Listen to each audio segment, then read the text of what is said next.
Welcome to Canada's most irreverent talk show. This is the Andrew Lawton Show, brought to you by True North. I am victorious. I wanted to actually do We Are the Champions by Queen on today's show, but every time you play a song, YouTube doesn't like it and they demonetize you. But I will gloat a little bit. This is a victory for the little guy. So when I do this show, I always make a point, because we are sticklers for internet quality, of plugging in the computer. You don't want to rely on Wi-Fi. You want to use the Ethernet cable. Now, stay with me here, because something happened on my computer, which is actually a relatively good quality computer, because I put it through a lot doing this show. The Ethernet port stopped working. Now, this is the second time this has happened in 6 months. The first time it was under warranty. The second time it was not. So I took my trusty computer the other day to the Apple store. And they wanted to, like, literally, this is Apple for you. They wanted to charge me $2,300 to replace a part that they replaced 6 months ago, or at least claimed they replaced 6 months ago. And I was like, well, I'm at that point, like, what do I just have to do this like twice a year to keep using this computer? And so anyway, so I did the whole Karen routine, and I asked to speak to the manager, and the manager held firm. And then I took the computer home, and I called Apple, and they said, well, we can't do anything. And then I Karen'd again, this time by phone. And today, like, the chief, they're not the chief Karen. I guess I'm the chief Karen. But today I found out they are going to cover it. I just have to pay $160 for labor. So that is a victory. And do not take the goal with customer service is that it's a battle of will. They're trying to wear you down, so you just have to wear them down instead, where it's like, all right, we'll just pay for the computer. So anyway, this is something we could all relate to. So hopefully you are having a wonderful day. It is Tuesday, March 12th here on the Andrew Lawton Show. Here's the segue, because not everyone has the budget that CBC does. CBC wouldn't have blinked twice at a $2,300 computer repair. In fact, they probably would have just bought a new computer, because that's what I would do if I had $1.4 billion a year coming to me without really having anything to show for it.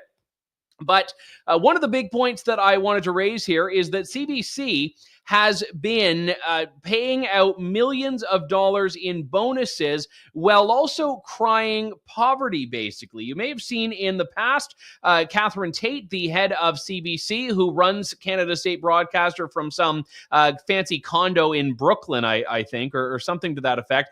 She has lamented the financial strife of CBC. Take a look. Each year with cuts to our budget.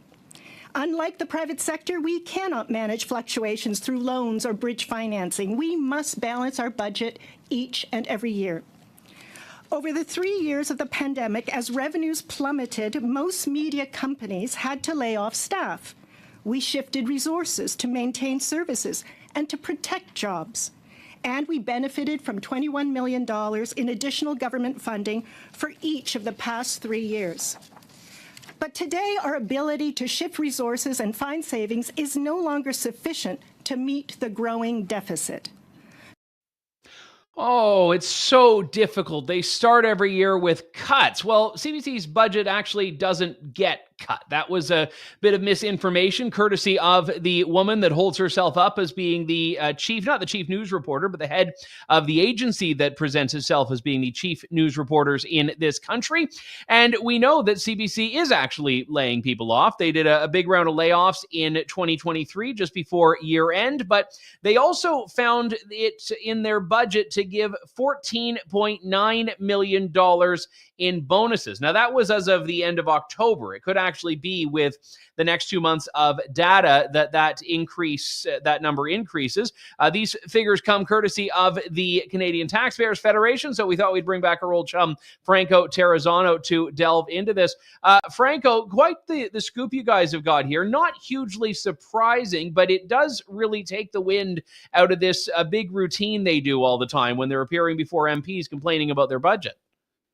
Yeah, I mean, look, you just saw Tate there crying about the cupboards apparently being bare at the CBC. Well, I guess not bare enough to not give out $15 million in bonuses in 2023. to about 1,100 staffers. The average bonus was just over 13,000 smackers, right? Doesn't that sound nice? But here's the thing, right? She mentioned these tough times in recent years, the pandemic, yada, yada, yada. But every year, the CBC is handing out taxpayer-funded bonuses, right? So $15 million in bonuses in 2023 could easily be higher than that. But look, $114 million in bonuses paid out at the CBC since 2015. And of course, that is all coming from taxpayers. So there you have it, folks. Your hard-earned money paying for these bonuses at the CBC.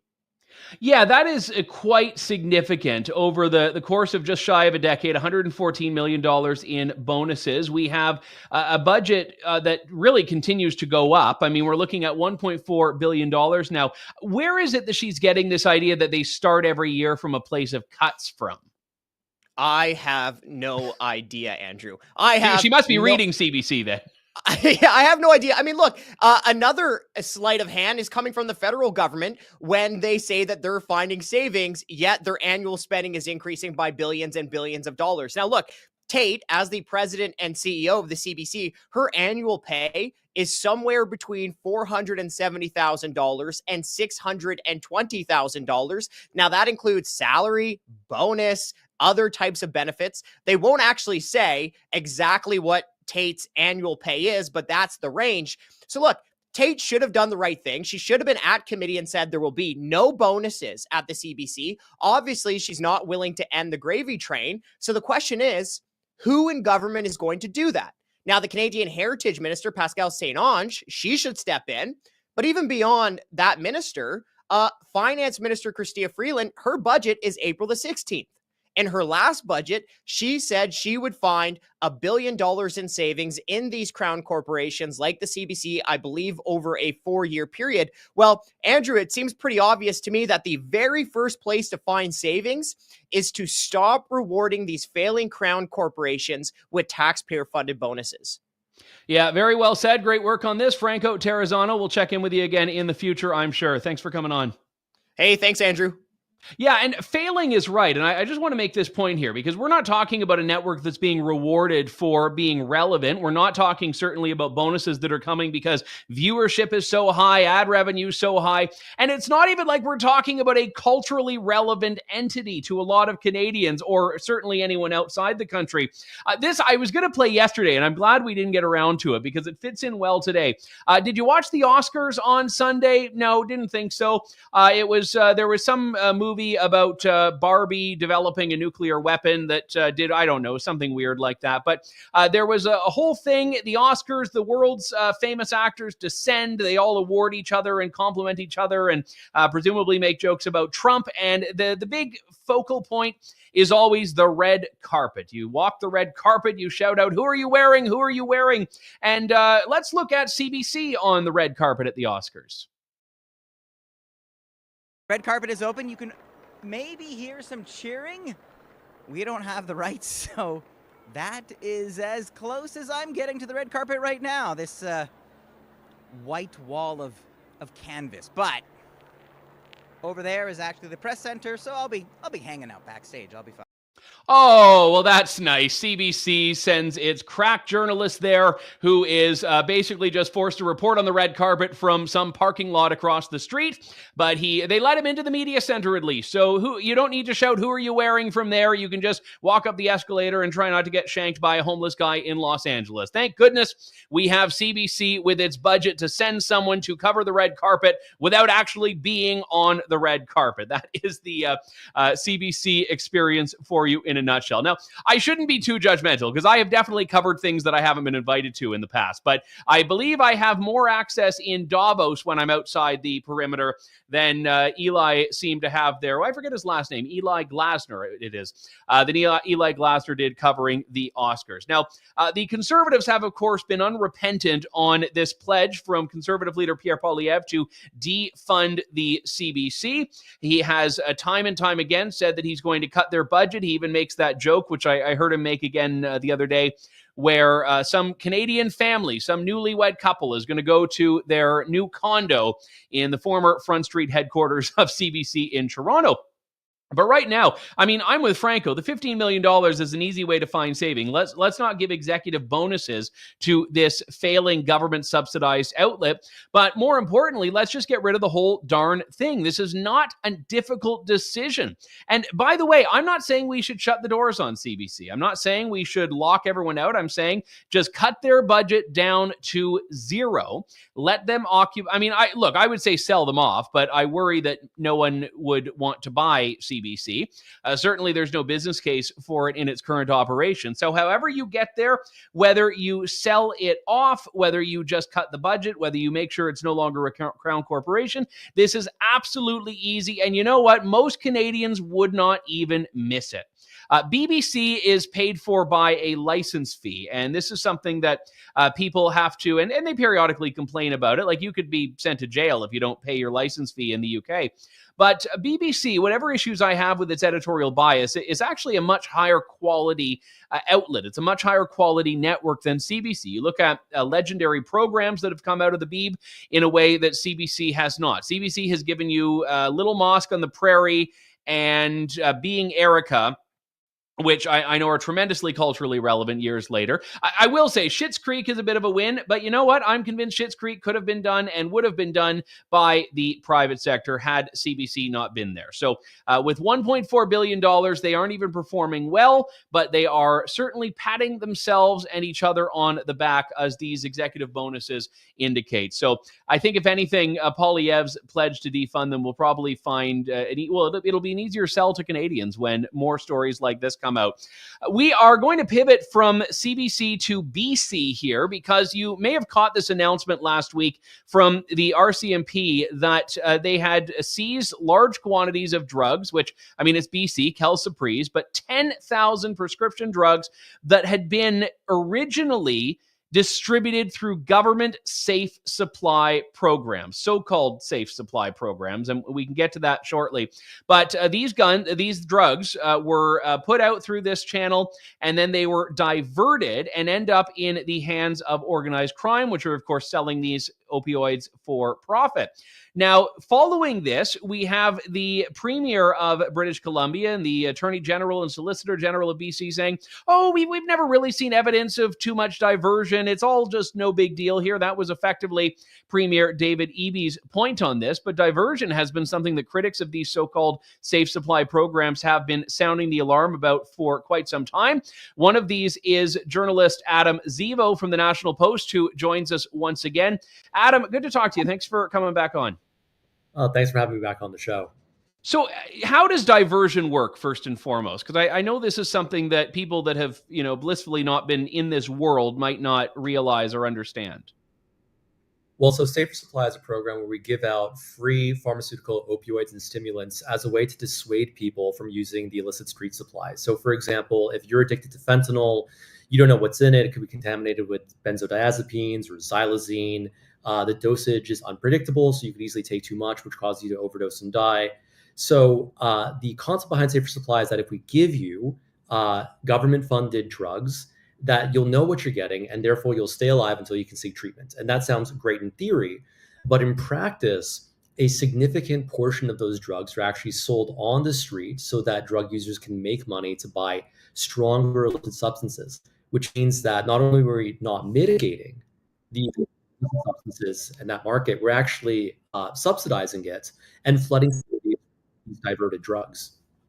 So is this a case of drug users, people that are on these drugs getting them and basically wanting to do what that like One Red Paperclip guy did years ago, of like trading them up for something else?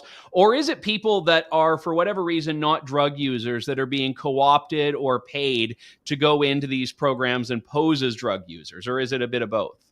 It's a combination of both. So the vast majority of it are people who are actually addicted to fentanyl. And we give out something called hydromorphone, which is the strongest heroin. But fentanyl is 10 to 50 times stronger than heroin and hydromorphone. So if you're a fentanyl user, the hydromorphone is not going to do anything for you. So you're going to go and sell your hydromorphone to get money to buy fentanyl. So those people are actually addicts. Then there's a smaller population of people who may have drug issues, but it's not as severe. And for them, they are often coerced by, these are vulnerable women who are coerced by abusive partners or spouses who push them to get as much Safer Supply as possible to sell for money. So it's a combination. And I mean, when you look at organized crime, which is what the police allegations here are, being involved in it, it wouldn't be difficult to imagine criminal organizations that are running these vast networks. I mean, in many cases, this is in BC, but these could be spanning the entire country.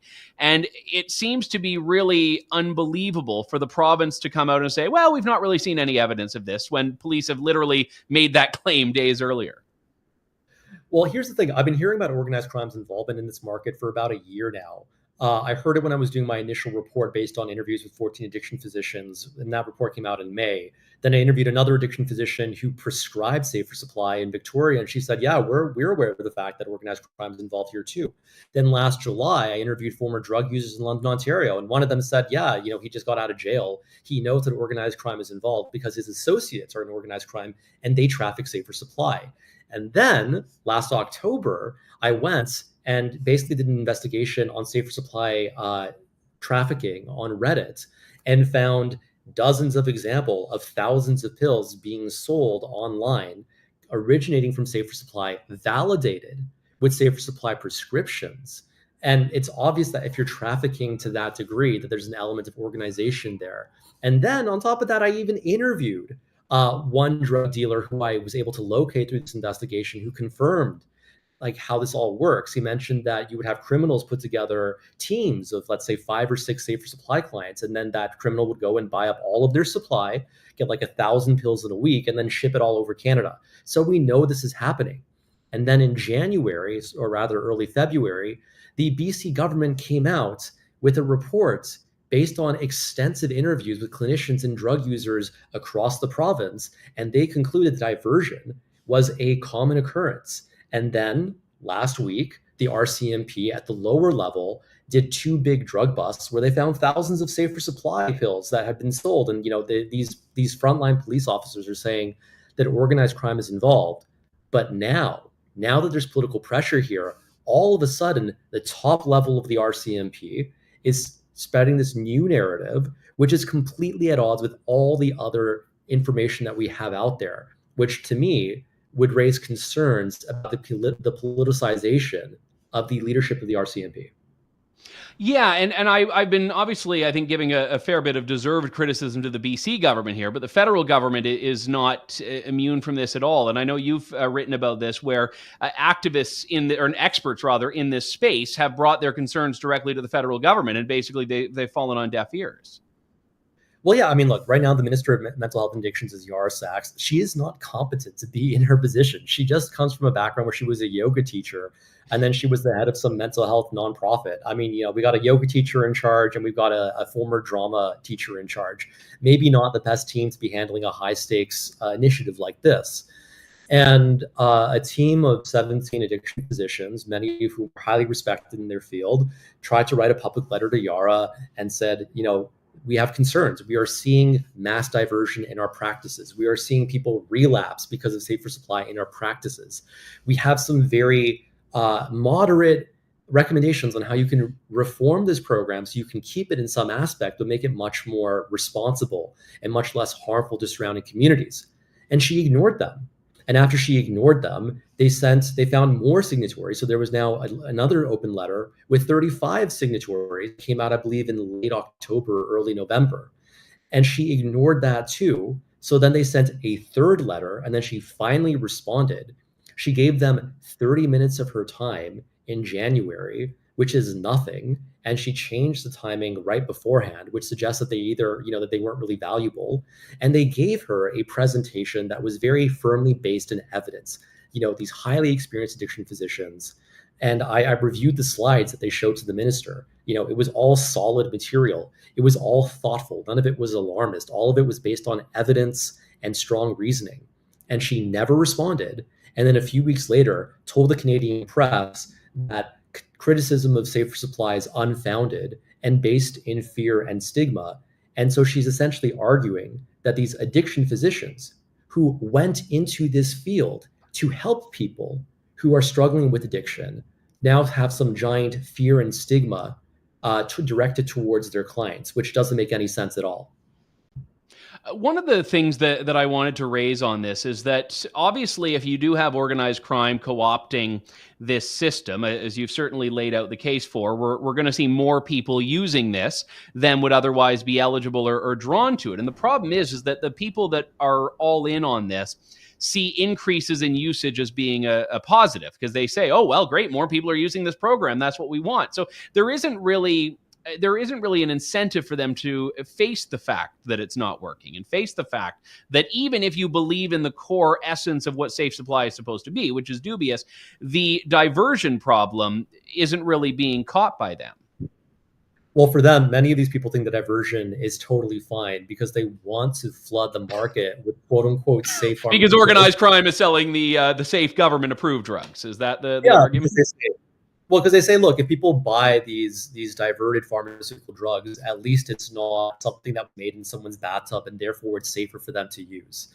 The fact that when you add more supply to the market, that cheapens prices, and that leads to more overall usage.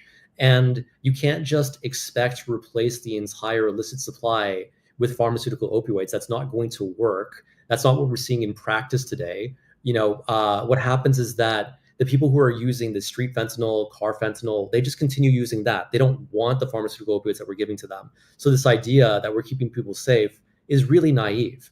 And then on top of that, the entire reason that we have an opioid crisis to begin with in North America is because we're doing exactly what these harm reduction activists want. We did that, 20 years ago. So you had this, the OxyContin scandal, where you had this predatory pharmaceutical company called Purdue Pharma that essentially lied to people about how dangerous pharmaceutical opioids are, said it was safe, said it was fine, and then flooded communities with safe pharmaceutical opioids. And that got everyone addicted and then created the crisis that we see today. So now, for some reason, even though 20 years ago to 10 years ago, like this isn't 100 years ago, this is very recent, we saw how damaging it is. Some people are saying, ridiculously, that flooding communities with pharmaceutical opioids is somehow a good thing.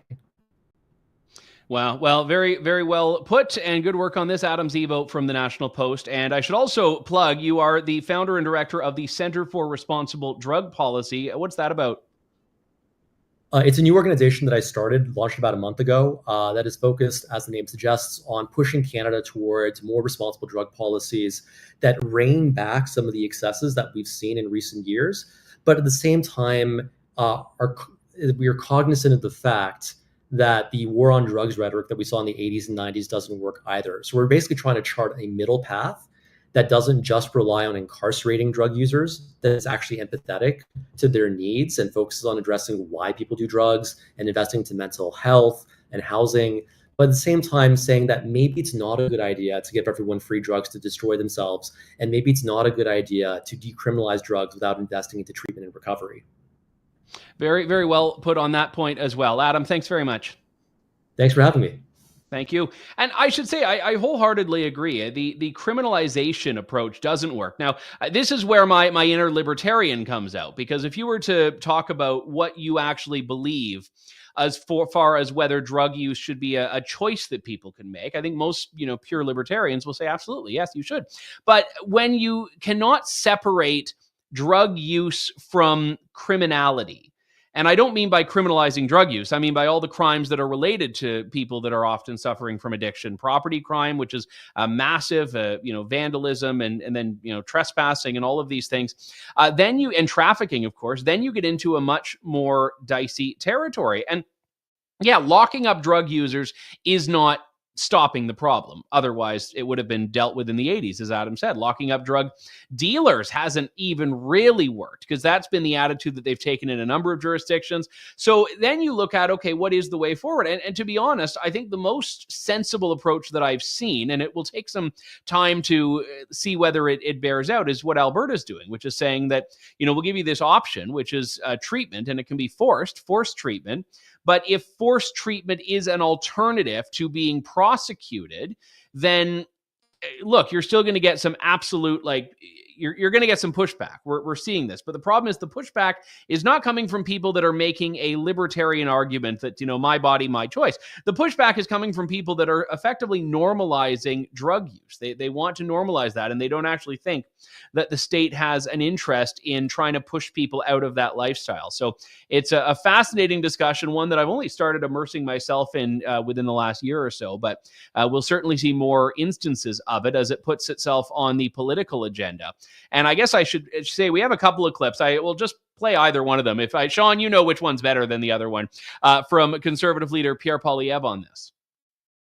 Just yesterday, the RCMP confirmed that thousands of these pills have made their way into the hands of organized crime. So your tax dollars are paying for organized criminals to get their hands on the same pharmaceutical drugs that caused the crisis in the first place. This is insanity. I will put an end to it. We will stop funding drugs and start funding treatment and recovery to bring our loved ones home drug-free.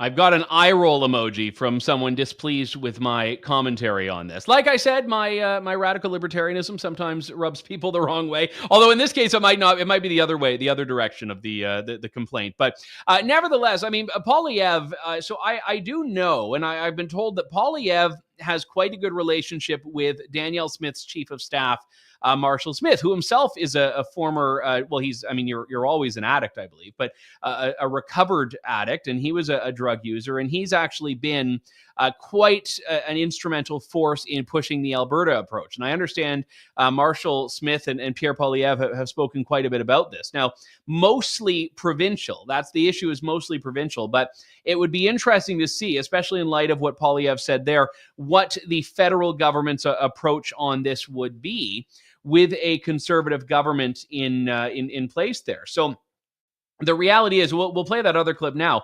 Safe supply policies are simply not working.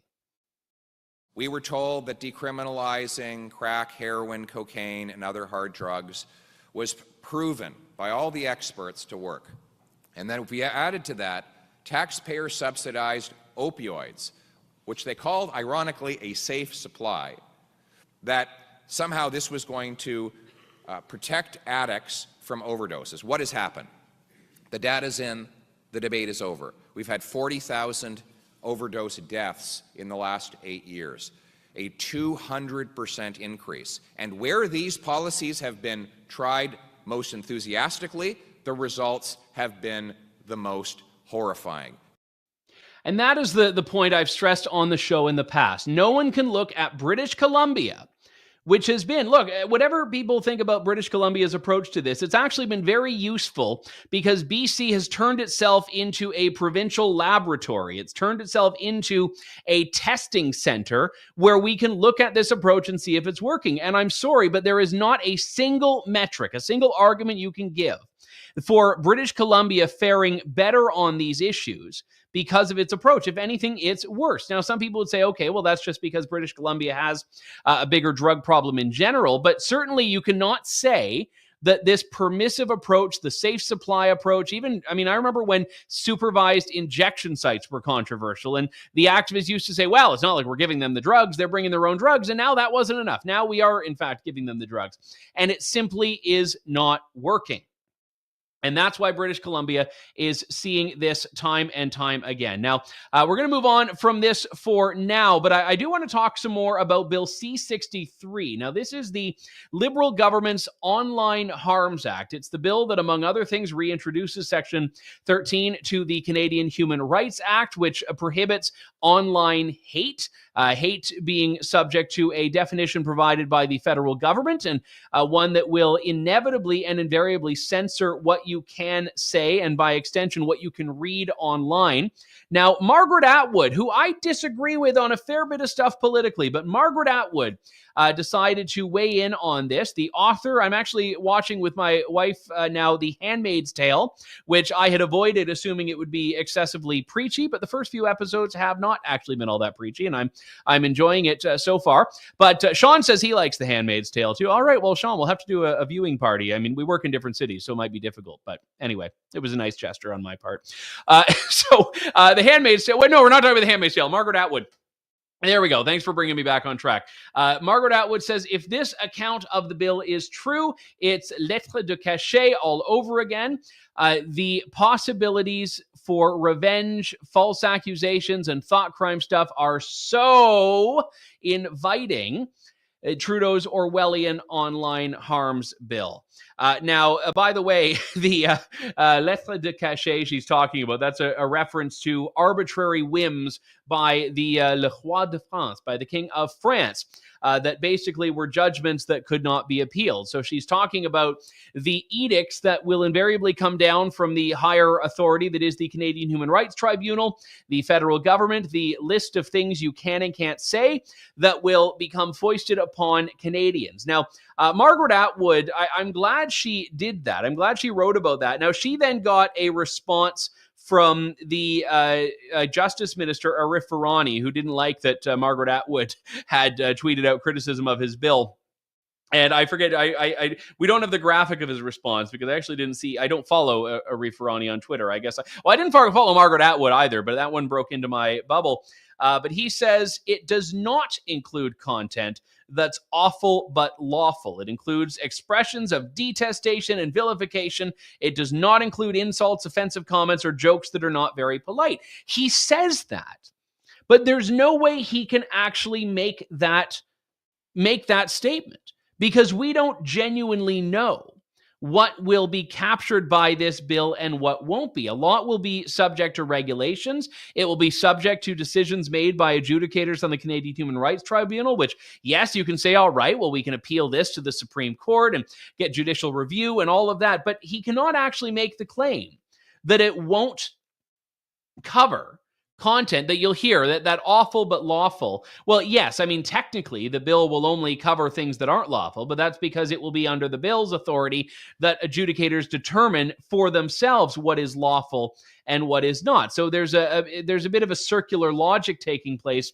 in what Virani has said. And he's, of course, very graciously invited Margaret Atwood to be re-educated by him. He said he'll have a chat with Margaret Atwood about the bill. Now, Margaret Atwood, whatever you think of her politics, good on her for standing up because she is part of that vintage that does take free speech seriously because she's part of that generation of novelists like, for example, Salman Rushdie, that know full well what censorship is. Salman Rushdie nearly lost his life because of radical Islamist resistance to his book. But the problem was not just the radical Islamists that didn't like his book, it was censors that didn't like his book. And I have no doubt that Salman Rushdie would be subject to the star chambers that will be established under Bill C-63 if his book is published in a venue in which the Canadian Human Rights Commission wants to claim jurisdiction. I have no doubt that anyone who misgenders someone on social media will be subject to it. You want to talk about all of these instances in history when we saw whether it was the Western Standard publishing the Danish Muhammad cartoons, whether it was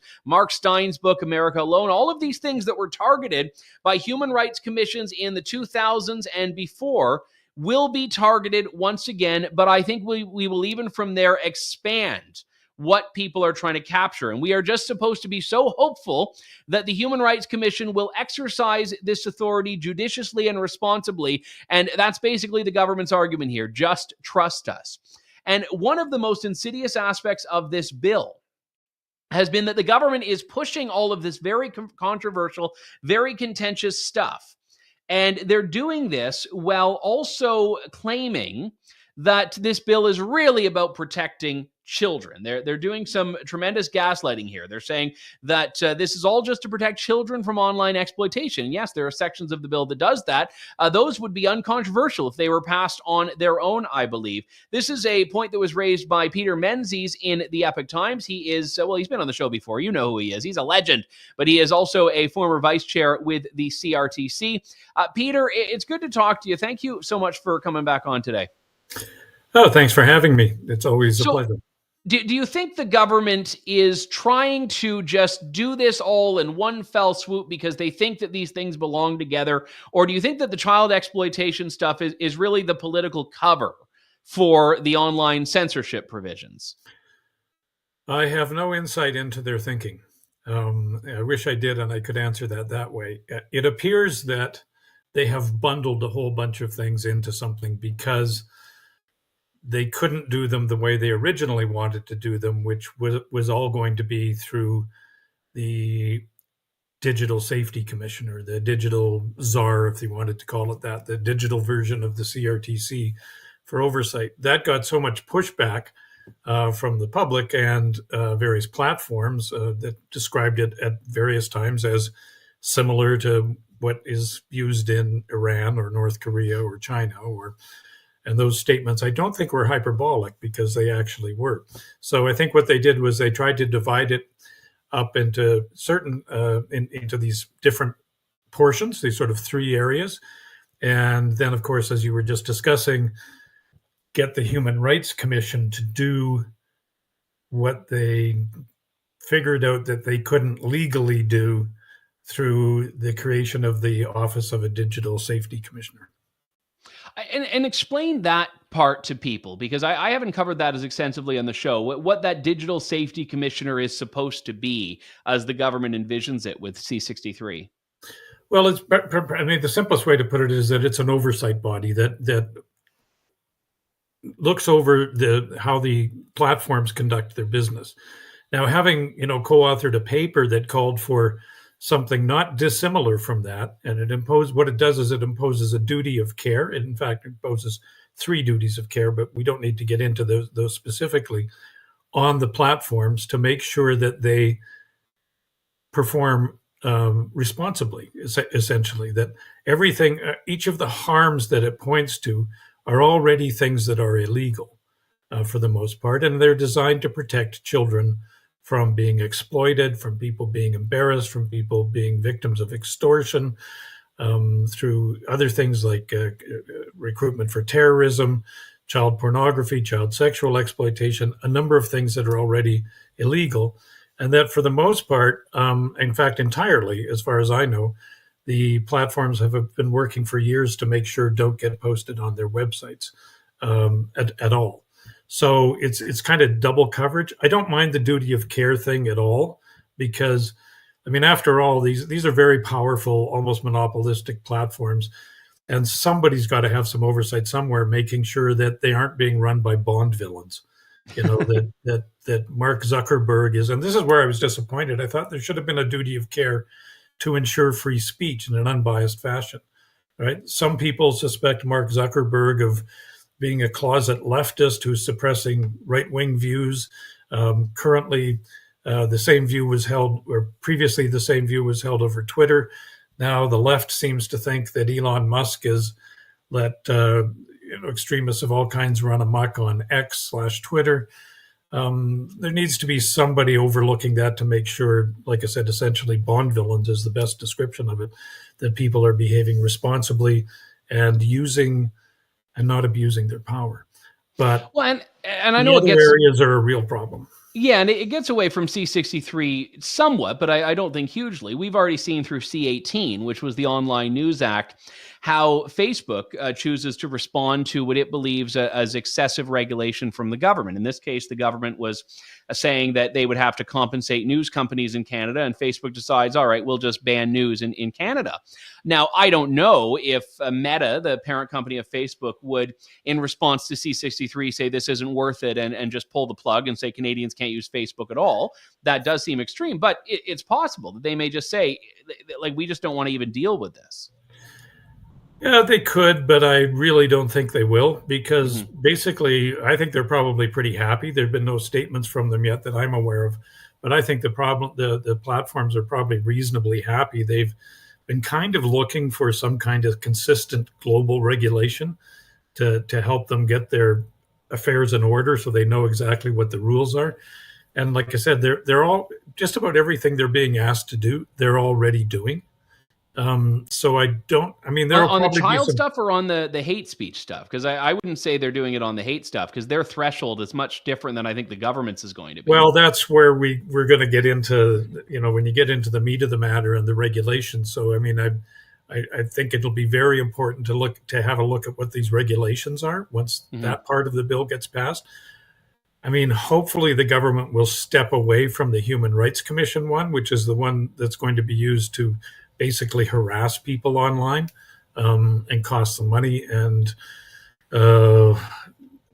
suppress free speech. I mean, one of the you're right in the sense that one of the factors that could come into play is that the platforms will, rather than stay close to the line, step way back from the line and start self-censoring in a more enthusiastic fashion, I guess you'd call it. But as far as Facebook is concerned, for the most part, they're quite happy without news. Near as everything I've heard indicates that, because there's less fighting. People, they get fewer complaints and from people. There's less bullying. It's a happier space. People sharing pictures of grandchildren and children and weddings and funerals, etc. Moments of their life, which I think they're more comfortable with. You but the others, who's to know? You mentioned regulations, and I think that's always the danger of bills that establish a framework, is that you kind of pass it and don't entirely know how it's going to be used. And I just wanted to ask, with your experience with the CRTC, like the CRTC obviously has the authority to, govern, for example, what you can play before and after the watershed hour and things like that. So there is a kind of a moral, not moral standards, but there's an obscenity standard that has been set by these regulations. How good are they at doing that, and how kind of much latitude do they have to determine these things? Well, the watershed hour, that one always lights me up, because it only actually applies on Eastern time zones. Oh, really? So, yeah, something that's inappropriate to put on the air at 9 p.m. Eastern is just fine at 6 p.m. Pacific. Right. I didn't know that. That's actually an interesting bit of trivia there. They don't apply. BC kids have just been subject to just horrendous things. Exactly. They just ignore it, but they keep it in place. And the kids in BC seem to be growing up okay anyway, with their parents controlling what they watch. But that's been the case. That's been the case for years. One of the things that concerns me greatly about the Digital Safety Commissioner, like I said, I don't have any problem with the duties of harm, but the powers given to the new Digital Safety Commission. And there is also going to be a digital ombudsman to deal with appeals, etc. And that's a whole other story, but that seems relatively harmless at the moment.